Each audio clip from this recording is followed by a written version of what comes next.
We are back again with another CGU Learning Center interview. David Amerland from Darebee, who you might remember from last time, is back with us. We had discussed exercises for people with disabilities. And because of that, we're doing a joint interview with Accessibility Mike, because obviously this is no pun intended. Okay, you know what? Pun intended in his wheelhouse. So I wanted to make sure he was present for this. Right. So David, thank you so much for coming back and being willing to do a second interview. Thank you so much for having me. What we would call low intensity exercise, which is done on a regular basis, or even micro workouts, which are done on a regular basis. They are, in the long term, quite efficient at providing what we call fitness gains. Sure, I mean, if your goal is to bulk up in muscle, they're not going to do that, right? Because they won't trigger the right adaptive response. But if you want to feel confident in your body, if you want to feel in control of yourself, if you want to feel capable, you want to feel the sort of kind of well-being that comes with doing something physical, well, they're just as efficient as something which appears a lot more intensive. Really good. You're integrating your physical fitness into your lifestyle. And when you tell people this, they think, all right, this is what I got to do. I got to get up in the morning, go for a run, go to work, come back and hit the gym. And this is not how it works at all, right? What it should do is we should do on their everyday things. We should do something which is a little bit more physical, which we normally wouldn't have done. Walk to the shops, carry the shopping back home, go up this flight of steps. So what you're doing actually works, and that's smart. It delivers sustainable, long-term results. And that's what we need, really. And the way we feel about exercising, the way we feel about being physical, that's key to it. I mean, if we don't feel good while we're doing it, if we don't get a feeling of actually, I'm enjoying this, we're unlikely to stick to it for a long term. And that goes for any type of physical activity. So as long as I'm having fun, basically. Yes, yeah, absolutely. Yeah. This is key. And I know it sounds weird, but even with people who are sort of training very intensively for very specific goals, very specific purposes, perhaps, there's a competition or they're, even Olympic athletes, they go through training, which is literally quite painful. So, they push to the limit, they break through their personal barrier, and you can see that it's suffering from pain. Now, we have studies of this and their brain circuits, and they're actually very good at activating the pleasure response. And I know it sounds odd because they seem to get a kick out of the pain, but that's because they're not focusing on the pain, they're focusing on their goal. So you see, the pain is whatever it is that you actually have to pay for as a coin to get what you want. We take this into another context. It works exactly the same way. It could be, for example, you have to read 20, 30 pages of densely written material in order to understand something which is of real value to you. That process is mentally painful, but you do it, right? And then you think, I got this. I really know what it actually means. And the light bulb goes off in your head. The reward system in the brain is activated. The same thing. So, and the reason I mentioned this, of course, is that we need to, once we understand the process, then it's up to us to strategize our fitness, to create routines that actually work in a kind of fashion, to make sure that our lifestyle works for us, not against us. Again, last time we talked, we touched upon how Darebee's goal is to make physical fitness and exercise accessible for everyone. Yes. We touched a little bit on making accessible for people with disabilities because obviously various disabilities, what's considered a typical workout is going to work with someone with a disability. And at this point, Mike, I'm going to let you talk a little bit about your disability and what your hurdles are as far as physical fitness, and hopefully Dave can answer some of your questions. Okay. Cool. So my disability is I'm a T4 para, meaning I'm paralyzed from my chest down. Okay. So I can't feel or move anything from my chest down. So all I have is my arms and my high upper body. My challenges are that for the longest time, my daily routine has been pretty rigorous because I've been working and doing stuff for almost all of my disability for about 3 years. Okay. And I choose to do things like get in and out of a car instead of a van. I do a lot of wheeling around, and but nothing consistent to prevent me from developing my medicine ball here. as I lovingly call it. And that's where all my weight is. Like, it's not on my legs, it's not on my butt. It's all in my stomach. And eating healthy has not been a priority for me. So those are my barriers. Most of which are me being my barrier. Yes. And what has happened is recently I've gone to the doctor and found out I have arthritis in my elbows. Okay. And it's kind of serious. I've got to do some more doctor's. Did he say, can I just interrupt? Did he say what is it caused by? Is it genetic, or is it something which has to do with lifestyle, wear and tear, that kind of thing? It's lifestyle and wear and tear. Okay. Yep. His elbows are essentially his knees. Yep, I understand that. Yeah. Okay. And I'm really rough on myself and my equipment. Yes. And she's laughing because it's a joke we have that I'm rough on equipment. No, I can believe that. I mean, well, I've had two titanium wheelchairs. This is my second one. That's like Wolverine's claws, right? Adamantium, but close. Yeah, they're very close. You're right. It's adamantium, yeah, of course. I broke the last wheelchair twice. Whoa. Okay. and you know, first of all, I can't tell you how much I empathize with what you just said. We use our body and our relation to food and our ability at a physical level, usually as a means to punish ourselves. And we do that, you know, regardless of our physical ability. And when we are not in the same sort of situation, then we feel it even more. So what you're going through and managing that is amazing, right? Because you're actually, just to be able to manage it, internalize, articulate, and try to deal with it, takes more energy than somebody who hasn't been in your situation. So, I really admire that. This is what I'm going to say, and you need to try and sort of work it out for yourself at some level. Now, we all use our limitations as a stick to beat ourselves up with. I've seen people who are incredibly smart, and they go through a cycle where they're, for 2 or 3 months, they do incredible things in physical training, they diet, they train hard, etc. They get to their goal and they stop completely. 3 months later, they're like 20, 30 pounds overweight, they're sloppy and everything, and they go through the same thing again after a while. And you say, why would you do that? I mean, this is crazy, right? Why would you put your body through that kind of stress, reach that level, abandon it, let yourself go, and then feel so bad, punish yourself literally, and go through strict diet, strict training again? Well, this is a cycle which takes a little bit of self-awareness to break out of, and then it takes strict coaching from yourself. You got to be your own best coach. So you need to basically divide yourself into, okay, you're the guy who goes to go through it, and then you need Mike, who's going to be the coach, and he's going to say, listen, this isn't working. We need to do something different. Perhaps, you know, I mean, you said you got a bad relationship with food, which we all have. So this is something that, you know, everybody empathizes. You've got to say, okay, why do I do that? Does it make me feel good? Is it my go-to thing when I feel, you know, have a bad day? Or do I just like the taste of, I don't know, whatever it is you like eating, right? Yes. And you say, okay. Yes, on all those things, right? I mean, we all have a sort of sort of various degrees of those things in a mix. And you got to say, okay, if this is what it is, ideally, what should I do? You got to cut out sweets, you know, have lean foods, you know, and all this diet, which is not going to work, right? It's too much of a leap. So you got to say, okay, what do I have to do realistically? Maybe limit myself to eating sweets, for example, if that's your thing, on 3 days a week. On those 3 days, I can eat whatever I like. On the other 4 days, I will not touch the stuff. You're very physical, and you push yourself, and probably mentally, you are a lot harder on yourself than somebody else because you really feel the need to do that. And then you need to basically, and your elbows are paying the price, okay, for this. And this is like people who, for whatever reason, like my friend, okay, the one I mentioned, which I know, he goes through this binge cycle. When he goes through that 3-month period where he's really fit, then he slows down and he starts putting weight on, and his knees take a pounding. He's pushed them hard while he's getting fit, and now they're getting de-strengthened, and he's putting weight on, so the pressure on his knees is even harder. As a result, he's had already 1 cartilage operation on his left knee.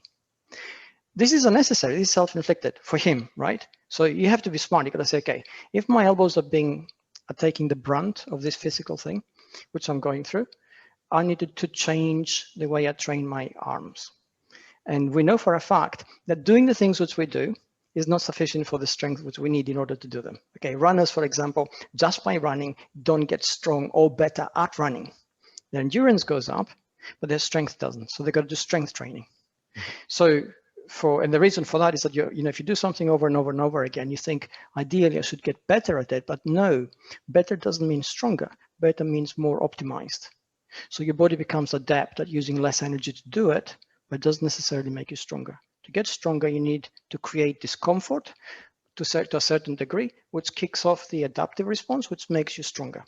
So you need to do upper body exercises which strengthen your arms, your shoulders, your triceps, which you use, your biceps to some extent, and obviously by association, the joint, which is the elbow joint. If you do that, you'll find that perhaps the arthritis on your elbows will begin to sort of subside because the body will fix itself, because the pressure won't be as much on the cartilage, which means you won't have inflammation, which means that you have greater range of movement, a lot less pain or zero pain. And it has to be a gradual process because you didn't get to that stage overnight. So you're not going to come out of it overnight, right? So you got to be smart about it. So you can't say, okay, I'm going to pick up 20-pound weights tomorrow and start lifting. You can't do that. You got to start gradually. And you got to think, okay, if that's a movement which I use my arms in, which are the muscles which I activate? And like I said, shoulder muscles, lats, triceps, you need to perhaps strengthen your wrists because it's a good thing to do. So you need to work on that. And then you need to work on your breathing. And that's hard for people who walk about on a day-to-day basis. You're sitting down, so that's harder for you because of the diaphragm and the pressure on it. If you work on your breathing and improve on that, this is what's going to happen. Your metabolic rate naturally goes up. Your day-to-day calorie burn is going to go up. So you'll find yourself burning more calories on your daily things without any kind of exercise. And that will make it better for you to manage your weight. Your circulation will improve. The ability of your brain and neural centers to get oxygenated better will improve, which means your well-being will start going up. So these are the things which we know when we treat our bodies as a machine almost. So if we do that, you say, okay, these are the smart things. Then there's the difficult things, which is treating our body as an emotional being, which we are all the time. And there you have to find, okay, what are my triggers? Why do I fail sometimes, which we all do? I have black days when I think everything I do doesn't matter, or whatever I know is immaterial and I don't count. And it crushes me, right? And I got to tell myself, okay, I'm tired. I'm physically tired. I've had a long day. I've been talking to people all day. I feel drained, which is why I feel like that. Now I know. In the past, it used to destroy me. So now when I feel like that, I know what I need to do. I need to just disconnect from the internet, go and read a book, go and get some sleep, and then I sort of rejuvenate and I'm okay. So you got to think, okay, what is it that crushes me? What is it that makes me go into my dark moods where I'm harsh on myself, harsh on the people around me, and I make bad choices? And if you do that, you'll find that you manage some of the troughs in your psychological makeup better. And that gives you the power to control yourself more.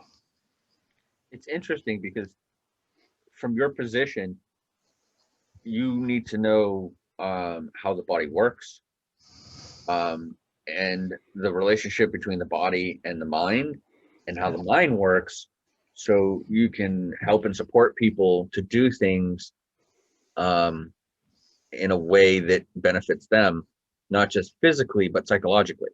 Yeah. I mean, we know now that the traditional divide between mind and body is entirely artificial.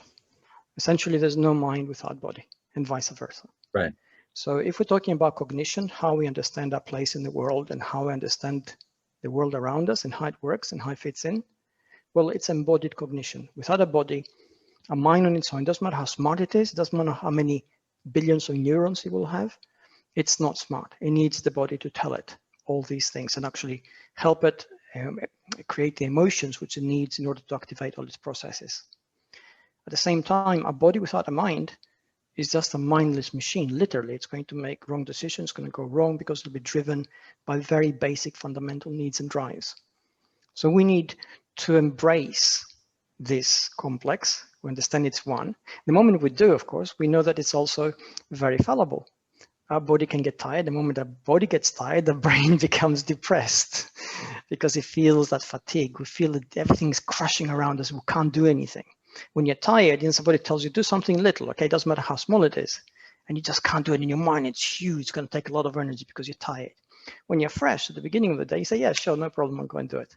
So you don't think twice about it. Same thing, same conditions. What's changed is how you feel. This is self-awareness. This is what we all, regardless of our state of being, need to build. And the moment we build that, again, we begin to shift how we handle our body, how we handle our mind, how we make decisions, how we approach the entire thing, which is called fitness and discipline and self-control, in a much kinder way to ourselves mostly. And that makes it work better. Wow. You really kind of like, because I work with mentally handicapped adults. Okay. And I've been doing that since 91. So okay. 20 years now. And I work with them on emotional and mental level to help them improve their life, their everyday living skills and stuff like that. And you were telling me all this stuff, and in my head I'm going, okay, I need to be my own coach, so I have to do self-talk. And when I come home at night, because right now I'm doing a 16-8 eating regimen, so only eat 8 hours a day. Okay. And that kind of works for me. Right. But when I come home late at night at 11 o'clock, when I'm outside of my eating time, I snack. Yeah. And it throws everything off. Yeah. Yeah. And if I just have a conversation with myself and say, listen, you're not supposed to do this. If you drink some water, you'll be fine. You go to bed, you wake up the next day, and then you start eating again at the appropriate time. Yeah. And I don't do that. And I make it okay for me to snack and eat my Reese's peanut butter cups, which I absolutely love. So like all this stuff I already know because I do it with other people, but I'm not doing it. When we're at our lowest, we can all fail. So this is my trick. I'll say to myself, what, really? Midnight? You're going to be doing that? Nah. And the moment I have this talk, that's it. But if I don't have that talk, I'm quite capable of getting up and getting a healthy snack, but it's still a snack, right? So there you go. No, it's great, and it's, every conversation with you is it's amazing because it's just such realistic, down to earth advice to keep yourself healthy. But I'll be the first to admit I kind of get off track. Like, oh, you said this, so it makes me think of this. So I just want to take a moment to just kind of recap for those watching at home. Yeah, of course. Yeah. Little things that you can incorporate everyday life is one of the best things you can do. Make sure that you're happy while you're doing it, because that's going to only improve your fitness goals. You can do it by yourself, but it's actually better to have someone with you to communicate with and help you achieve your goals. And if not, use yourself as a coach and do self-talk and self-coaching, even if you got to do it in a mirror in order to encourage yourself to stay on track of what you should be doing. Exactly. Yeah. Communication is key, and overall, it's just baby steps. Figure out what you want to do, figure out what's going to take you to get there, and do little things to remove the obstacles out of your path to get to where you want to go. Is that about right? Absolutely. That's really good. That's a really good recap. And I'm glad you did that. Yeah. It's really interesting because all the stereotypes that I've heard growing up are, no pain, no gain. If it's not hurting, then it's not helping. All those things are actually not true. Yes. Because if you remove all the barriers in your journey for a healthier body and a healthier mind, then like you're gonna be happy, consistent, and going through life enjoying it, and not all these other stereotypes. Yeah, that kind of blows my mind. Yeah, I know, and it seems counterintuitive, really, but it's really weird that we had this kind of approach to fitness where we had to feel pain to make it work. And you think, no, you shouldn't be feeling that. And again, this is a misunderstanding, which comes from watching and exploring the regime of people who have very specific goals. Okay, we take boxers, for example. They put themselves through what to us is grueling hell, right? They harden their body. They get themselves to a really, really high level of fitness, which is unimaginably high. They're really good aerobic. They have explosive power. They have strength. They're lean. They're powerful. And they have a goal in mind. But here's the thing, though. We see the pain. They don't feel it. In their brain, in order to do that, they've changed pain for reward for what they want to do. Mm-hmm. So they don't actually feel the same kind of pain that we see, that we imagine they'd experience. Right. The same thing goes for Olympic athletes, right? They put themselves through hell. Gymnasts, figure skaters, you name it, even dancers. They, ballet dancers, they go through, physical hell to get to the level they're at. But they don't feel that because they reframe the process and the goal. So the reward system in the brain is activated. As you're going through it, you're feeling the pain, but the pain is telling you that you're doing the right thing for what you want to do. So then dopamine kicks in, the pain receptors get dampened down, feeling of elation comes up, they do it, which is otherwise they wouldn't be able to, right? So that's what we don't understand normally, and that's what we have misinterpreted. So I tell people that I have a very high pain threshold. Yes. And that I'm almost always in pain. Okay. And that depending on how my day is going is the level of pain that I'm at. Yep. But in actuality, what you just described is how I manage pain. Yes, exactly. Because essentially you have filters in your brain, right? Yeah, same like like elite athletes or the same thing. And here's what happens now. And the end result of my day, no matter how much grueling pain I've put my back and upper body through, is my goal. And when I get home, I'm like, oh, now I can relax and and just stop moving and recover. Yep. But I've enjoyed my day because of what I've been able to accomplish. That's right. Sense of achievement, right? Exactly. Yeah. Sense of being in control. Being, despite the difficulty, being able to sort of take command of your own self. That's that's what we all want. That's why we go through the same sort of levels of pain that we put through ourselves through when we train in order to have that.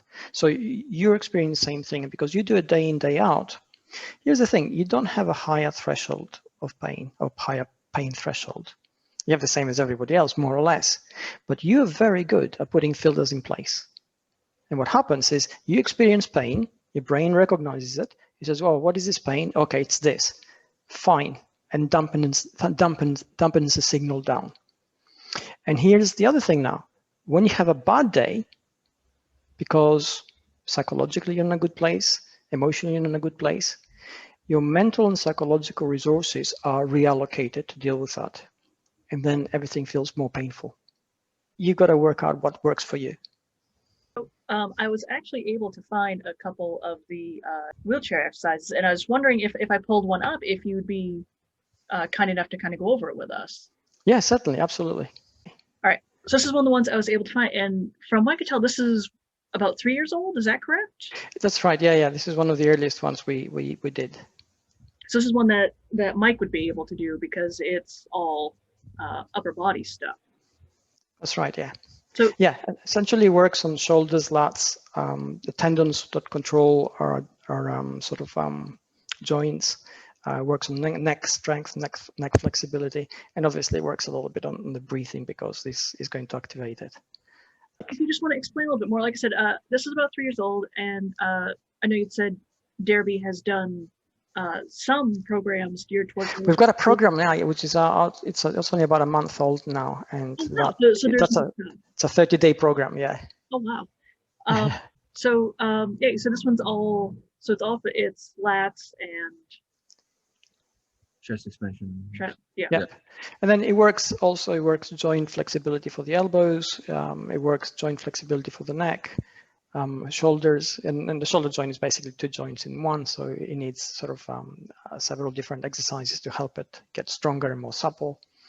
And you can do this again, like everything else, in sort of 3 different levels. You can do 3, 5, and 7 sets, 2 minutes in between sets, and that's about it really on this. But if you do it regularly, you'll find yourself getting stronger and getting more capable of doing these things, and this is how it works normally. When we have numbers like here, which is repetitions on any kind of set, we're looking for form as opposed to speed. But as you get stronger and better, you'll find that you're chasing time a little bit. So normally this would take about, let's have a look, it's 2010. So you're looking at between 3.5 to 4 minutes to complete all this. And we know that it can be brought down to about 2.5 minutes. So you're doing a lot faster, yeah. So but that takes, you know, in order for you to pick up the speed without breaking the form, you need to build up joint strength. You need to build up muscle strength on the upper body. You need to have also the neural circuits in your brain which control the fluidity of movements. So, you know, there's a lot of factors to what we would call performance status in each exercise, and they come together over time. That we just looked at looked really cool. It looked a lot easier, but more productive than the one I was doing before, which was like Pilates low weight exercise, which was really killing my joints. Yeah, I mean, this will actually help you in many different things. It will help with a little bit with joint flexibility on the elbows, because it has rotational movements, which we recommend for that kind of thing. It helps with the neck base and strength there, because, you know, your neck is taking a pounding every day. So it's things like that. Arms of steel here. Yep. Wow. Chair edition, very nice. Yes. Yes, it took us forever to actually put it together, because, you know, it normally takes between 3 and 6 months to bring out a program, and this has taken a full year. So, you know, because we haven't got as many volunteers, so we need to be careful and in the feedback we get and how we incorporate it, etc. It's perfect for beginners because we incorporate exercises and the level of difficulty of each one in terms of sort of the range of movement and how complex it's going to be. It's fairly straightforward. It's over 30 days. There is a progression like everything else. Right. There's again 3 levels. Again, you know, after you perfect form, you can go back and fight time if you want and make it, you know, a little bit better for you, a little bit faster. Like everything else which we do at that level, it does have an aerobic and a cardiovascular component to it. This is inevitable. And this is good because they're not overt. You're not going to be massively out of breath, but you will need to work your lungs. The moment your lungs start working, your body temperature goes up, and then your cardiovascular system kicks in. So this affects the entire well-being sort of situation. And, you know, Mike mentioned earlier, you know, the classic thing about wheelchair users is that, you know, they tend to put on weight because they're not as active, which is totally understandable. Well, you know, you get your cardiovascular system going, your aerobic system going, then your base metabolic rate begins to go up a little bit, then it makes the whole thing of losing weight and maintaining it a lot easier. Mm. So in this is just the preview, and it gives us the first 8 days of yes, the stuff regularly, using your arms primarily to get about, then, you know, you don't get enough of a break and they don't get the chance to get strong the way they should. So that's why having the issues which you experience. So I understand that. So really, that way, it kind of makes sense. And now I feel bad for just adding more problems to my elbows than I needed to. Well, it's perfectly understandable that you did that. You know, I know athletes. Just from a glance here, Mike, is this a 30-day challenge? You might. I knew you were going to do that. I'm not putting on the spot to commit to it. I'm just asking. It looks like something that at some point you might be willing to try out for yourself. No, I definitely. I have a doctor's appointment next Thursday, and after that, I really want to try this out. I'm like very intrigued, and I also want to volunteer to be a tester to help you out. That'll be brilliant. Thank you so much. I will follow up on that. I'll need your email address and basically a few stats from you, and I'll put you on our list. Thank you. Yeah, no, thank you. Because the work you do is really important, and it's because I have a lot of friends with a lot of different disabilities, from being in a wheelchair to CP to cognitive and mentally ill issues, and this is a huge problem because going to the gym might be helpful, but it's like if you have any kind of self-esteem issues or any kind of body dysmorphic issues, it's like being on stage in front of a group of people. Yeah. Who You feel judged all the time. I know. Yeah. And even if this isn't the case, it doesn't help because you feel that. Yep. When I was growing up, I was reading the X-Men a lot. And they used to have this slogan, which, stuck with me. And, must have been about 12 at the time. And it said, we look for and at the time, being the 70s, they didn't have the inclusive culture of today. So they said, we look for a man's worth, and use men as both men and women. We look for a man's worth, not the accident of their condition. And I thought, this is amazing. It sort of stuck with me, right? All those decades through my life. And I've always sort of tried to, in my professional life, to sort of live that. But that's so true, because, we're all so different. And, the differences are only infinitesimal. You're looking at small percentage points, and fundamentally we're the same. And we just fail to see that because we get stuck on the differences. We get stuck on the, gender and hair color and skin color and physical condition, whatever. Because, that becomes the sort of the point where our own insecurities stop at.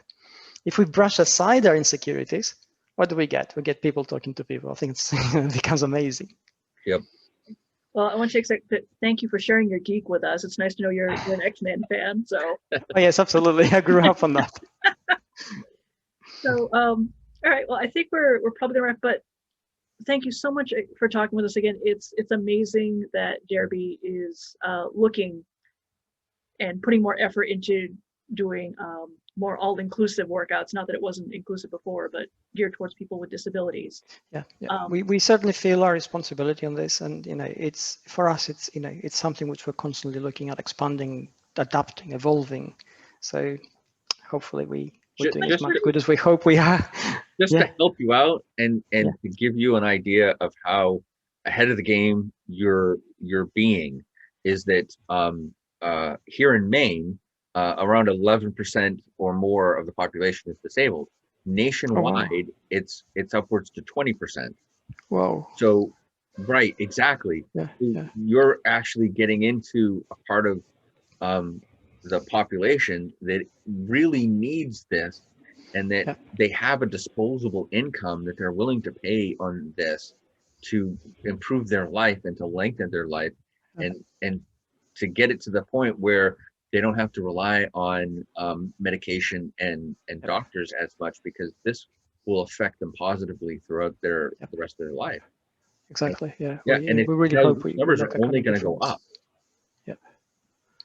Yeah. We really hope that that's a difference we're actually making, and we're going to bring out a lot more stuff like this. There's a lot of stuff in the pipeline. It's just taking us some time to test. As we've discussed before, people feel that everyday exercise and physical fitness is a little out of their reach.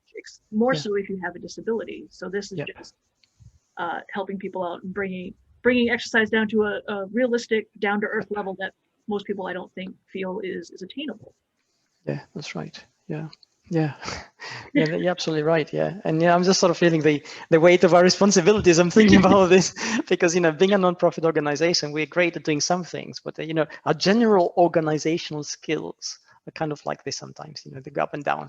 Once again, thank you so much for taking the time. It's always a pleasure to talk to you. Likewise, it's been brilliant, Mike. So good to meet you, and I'll follow up afterwards. So good to meet you, and I'll be looking forward to it. Okay, thank you both.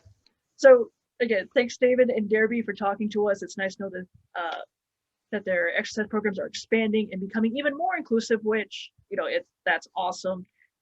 Thanks to Accessibility Mike for joining me, and also covering points that I may not have thought of, because it's always nice to have a person with a disability to actually speak for themselves. I don't like to speak for people. And that's it for this CGU's Learning Center interview. So thank you, and we'll catch you again soon.